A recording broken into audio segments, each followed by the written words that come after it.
time to play the Surge 2. God damn it, not again! I may have been the worst intro I've done yet. Actually, you know what? Days Gone was worse. Hello, ladies and gentlemen, my name's Oliver, and I don't know how the Surge 2 became one of my most anticipated games this year. I think a lot of that has to do with the Surge 1 being a very interesting game to look at from a critic's perspective. Because usually when you get games like that are just okay, it's very easy to point out the major flaws with them. But with the Surge, it was more like a lot of minor issues that really got in the way of a pretty well-made action game.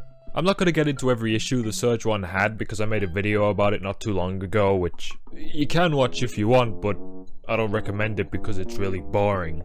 But I will say, all of those minor flaws all fed into the Surge's biggest issue overall, which was that it wasn't exciting nor was it engaging.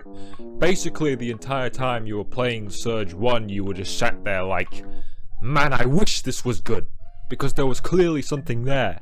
And thankfully, Deck 13 thought so as well, because now we have the Surge 2. And man, have they been confident with this one. Now, before we get into the Surge 2, as much as you don't want me to mention a certain video game, you know, a game that revolutionized the whole third-person action RPG genre, probably the most innovative game in the last 10 years, also my favorite thing ever. You know, it's from a small developer, you've probably never heard of it. It's called Dark Souls. I have to, because understand that's the peak of this genre, and in order to talk about certain aspects of this game, it's a lot easier for me to use comparisons. Of course, that doesn't mean if the game's not Dark Souls, it's bad. No, in fact, I believe in quite the opposite. You see, when it comes to making a Souls-like, there's two ways you can do it. You can rather take elements from Dark Souls but have absolutely no idea why they work in the first place. For example, Lords of the Fallen, Deck 13's first Souls-like, where halfway through development they probably realized, oh fuck, these games are really hard to make. Or you could take elements from Dark Souls and attempt to use them to create a brand new, unique action RPG with its own style. And so far, in my opinion, only two games have pulled that off correctly, that being Neo and Hollow Knight. Although Hollow Knight's more of a Metroidvania with Souls-like elements, but then again, I guess you could say Dark Souls is just an action RPG with Metroidvania. Fuck you, it counts! Ladies and gentlemen, I'm glad to say the Surge 2 joins that list. Yeah. Don't get me wrong though, out of all three of these games, Surge 2 is easily the worst one. In fact, it only just barely made it in. The best way to sum up the Surge 2 is the way they market it. Overcome, upgrade, survive, and die a lot.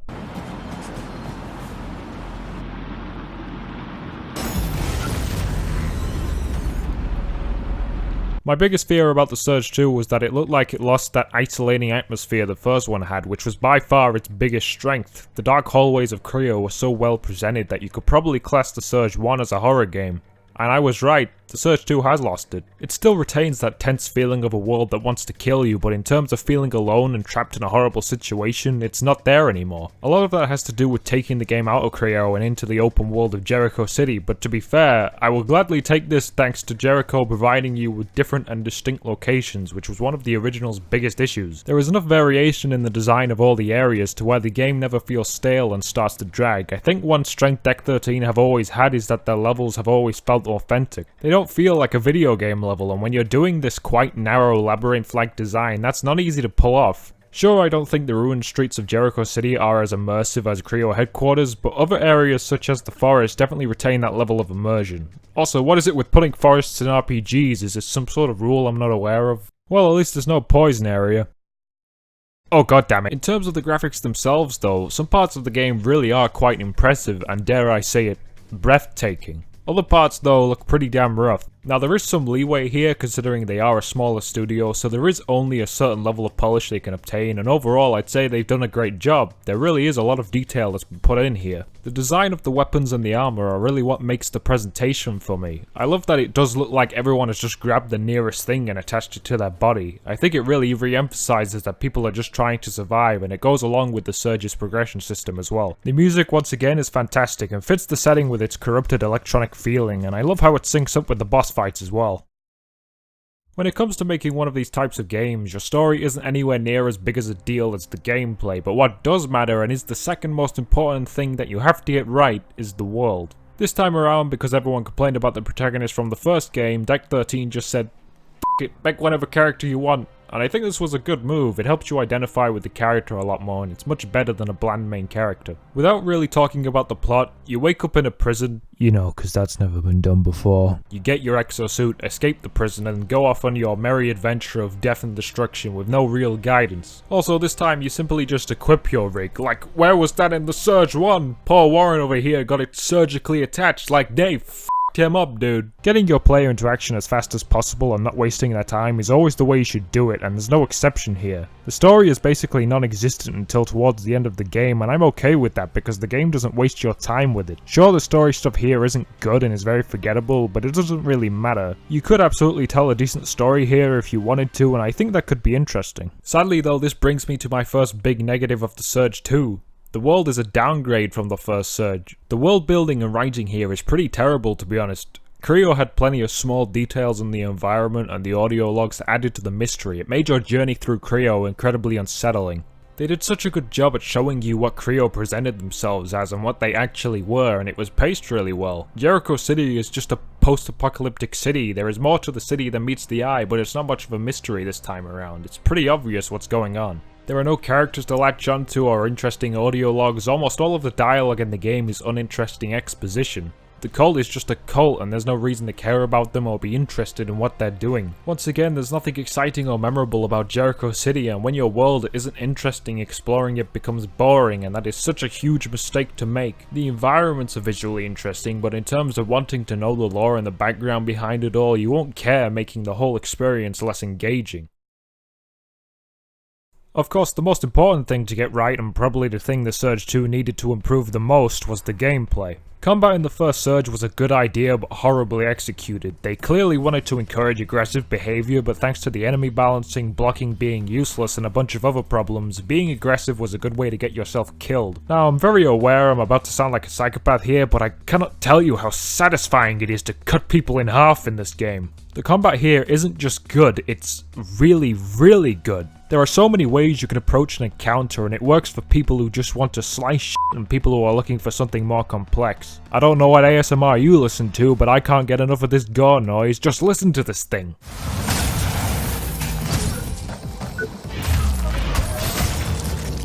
Part of what makes these visceral attacks so damn good is that there are multiple animations for each weapon type, for each body part, meaning depending on how much you swap weapons, you're always going to see something new. In terms of the actual fighting here, it's been improved massively. There is a certain twisted feeling you get when you land that perfect combo and just start slicing dudes up and seeing all those numbers appear. Combat in the Surge 2 seems endlessly enjoyable, especially when you're taking on 3 or more enemies at once and start systematically taking them down. You really start to feel like a cyborg god, and a lot of this is thanks to those previous issues in the first game being fixed. Enemies no longer hit you for all of your health, blocking is viable now, and weapon proficiency is gone, thank god. The Surge 2 is much faster than the first game as well, but this aggressive take on combat is why it works so well, and is partly what separates it from other games. You don't just run in and spam a button. The limb targeting system is back, making you think about what body part to attack, and this combines with your ability to attack rather horizontally or vertically. There is a fair amount of decision making in each encounter, and that mixed with the difficulty, which is pretty high by the way, makes you have to think about every fight.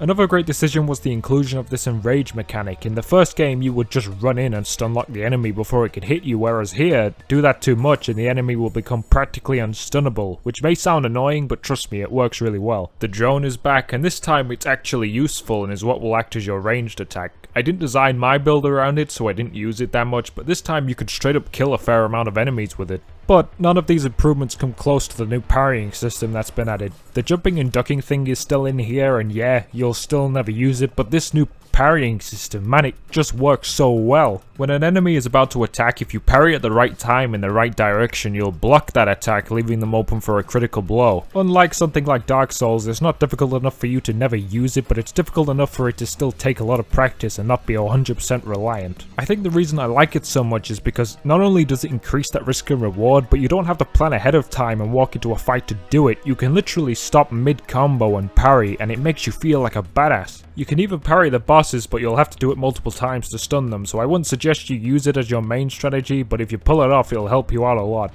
If I do have one issue with the combat, it's that I like that in order to pull off executions, I have to build up energy by stringing together combos, but I don't like that I have to spend energy to heal. I know it sounds ridiculous, but not getting hit in this game and playing it safe is incredibly difficult because the game isn't really designed for it, so if I have no health and need to build up energy in order to heal, the combat turns into me spamming the heal button hopefully before the enemy can hit me. This is really only noticeable with the tougher enemies, but a blood vial system here I think would have worked better. Probably the least enjoyable part of the Surge 2 though for me, believe it or not, are the boss battles. There's been pretty much no improvement from the first game here, and it's become obvious that enemy design is not your strong suit. The humanoid bosses are okay, but the rest are either a complete mess or you do exactly what you did in the first game where you run in, attack, dodge back and repeat. I like that you've incorporated the limb targeting system in this time around, but it still doesn't help when your boss battles are no good. The first boss is this tentacle monster thing, and I like that it gets more aggressive, but the fight goes on forever and it's simply just run in, attack and dodge out. The boss named the Delver though really highlights what I'm talking about. It's difficult to know what this thing is about to do, where to dodge, where I'm supposed to attack, it's just a mess. I think the best way to explain it is to look at Sekiro Shadows Die Twice, which is by the way, the best example at pretty much perfect enemy design. You see, when I block by mistake in Sekiro and die for it, I immediately know, oh I wasn't supposed to block there because I know from the last seconds of my life I can see where I went wrong. That way I can learn the enemy's pattern and beat them. In the Surge 2, if I block by mistake and die for it, I'm like, oh, I guess I wasn't supposed to block there, but I can never get any solid pattern down because the enemy is so hard to read and is incredibly inconsistent with their attacks.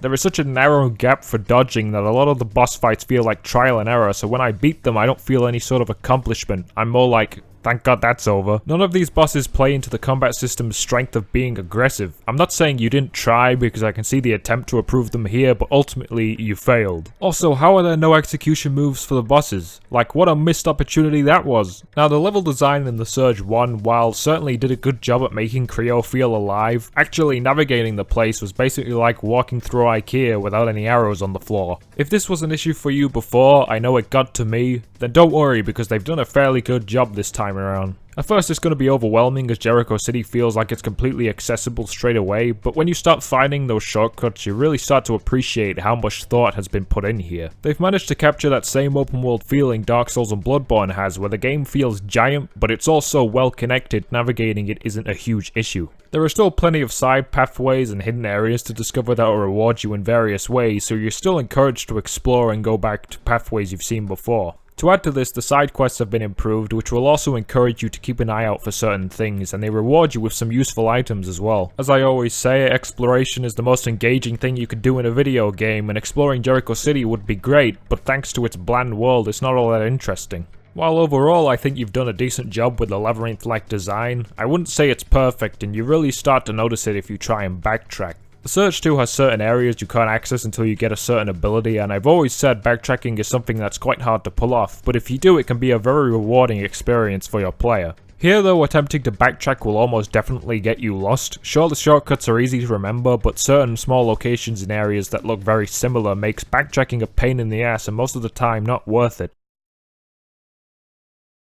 You know, usually I hate talking about the progression system because they're always so uninspired, but the Surge 2 is completely built around the progression and is one of its main selling points. Getting armor and weapons in the Surge 2 isn't done by finding them in chests or having them dropped from enemies. No, the Surge works off of, if you see it, you can have it. If you see an enemy with a helmet you like the look of, all you have to do is decapitate them and you'll get the blueprint allowing you to craft it. It makes it so whenever you see a new weapon, it tends to make you go, That's mine.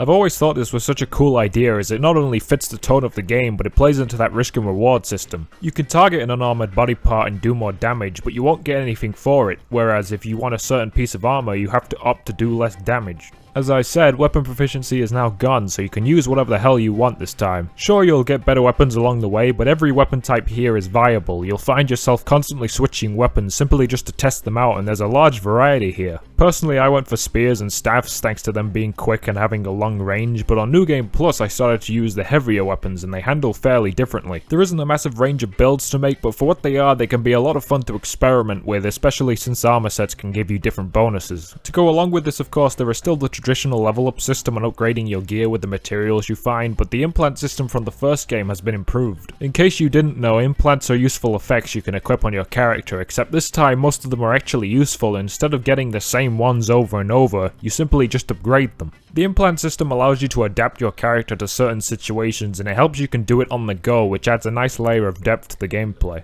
I think it's also worth mentioning that the New Game Plus here is fantastic, adding new enemies and changing things around, helping the game feel fresh again. Considering I just talked about how much I like the gameplay in The Surge 2, I think it's important to really hammer in this next point, because this in my opinion explains why these games will be never anything above just good. At the start of this review I said The Surge 1's biggest issue was that it wasn't exciting nor was it engaging, and honestly, you've only fixed half the issue. Thanks to your combat being solid, you've fixed the engaging problem. I feel as though most players will stick with The Surge 2 to the end, but you're still missing that excitement, that deep interest. I've already mentioned the world and the story just not being there, but it goes further than that. There is nothing in The Surge 2 that is memorable or thrilling. The game sticks at this very tame pace for the entire thing and doesn't try to change it. You have a world that's infested with killer robots, yet 90% of the enemies are just humans in armor, which is a massive missed opportunity. The enemy variety is barely there. You know those statue robots in the forest level? That stuff is cool, that's you embracing your world and it's a breath of fresh air. Take a look at Neo for example. The amount of enemies in that game is incredible and it constantly keeps you hooked. And even though these areas are distinct, none of them stick out to me and blow my mind. I still remember the first time I gazed over Anor Londo. This game has no Dancer of the Boreal Valley, no Orenstein and Smo, no Ogress, no 100 Eyes. The Surge 2 desperately needs something great. I feel like you were too caught up in trying to fix the first game's issues that you forgot to really invest in the new ideas. And to finish off, the performance here on every platform is all over the place. At some parts I dropped to 40 frames and no matter what I did I couldn't improve it, and apparently I'm not alone, which to be honest just isn't acceptable. The Surge 2, for what it is a successful Souls-like. The combat, the exploration, the RPG systems, all of them work well together, and the setting is different enough for it to be its own thing. You won't get bored playing The Surge, and I can see some people loving it, but it's let down by an uninteresting world, a fairly bland story, and a lack of variety and excitement. I was gonna give this a 6.5, but due to how good the combat is, how fresh it feels, and how much effort's generally been put in here, I think I could give it a 7. I think I feel okay with that. Once again, I have to explain my 10 scale actually works, so when I give a game a 7, it doesn't mean it's average, it means this is a good game with a couple of problems that's holding it back and preventing it from being something great. In terms of recommendation, this is where it gets tricky. If you're a fan of the original Surge, yes, get this because it's just a better Surge. But if you're not a fan of the original Surge, you need to understand what exactly you didn't like about it. If you didn't like the combat and the enemy balancing, I think you should still give this a go. But if you didn't like the story and the setting, you probably shouldn't bother. If you're a fan of Souls games but you didn't play the original Surge, I definitely think you should try the Surge 2. And one thing the Surge 2 has going for it is I think it might be the most accessible Souls-like game there is. So if you're looking to get into these types of difficult RPGs, this is probably where you should start. Deck 13, if there's one positive thing you should take away from the Surge 2, it's that this is your best game yet. You as a studio have done nothing but improve. And for the first time ever, I'm actually interested in what you make next. If there's one thing you should focus on for your next game, I'm not going to say the world because I know you can pull that off, you've done it before, but I think you should focus on your enemy and your boss design. If you get that right, I understand it's very hard to pull off, it will absolutely make your game. It's the reason games like Sekiro are so damn amazing. So that's all from me, and it looks like there's another Souls game on the horizon, so I guess I have to review that as well, huh? I don't have a problem with that, by the way, like, anything with adventure and difficulty, I'm in. In case you didn't know, that's kind of my thing. Damn, we've been on a good game streak recently. I haven't played a bad game in ages. I hope it lasts.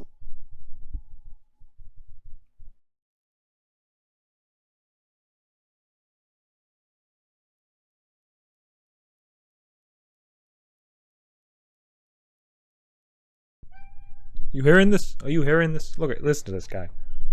What do you want? That's what I thought. Now shut up.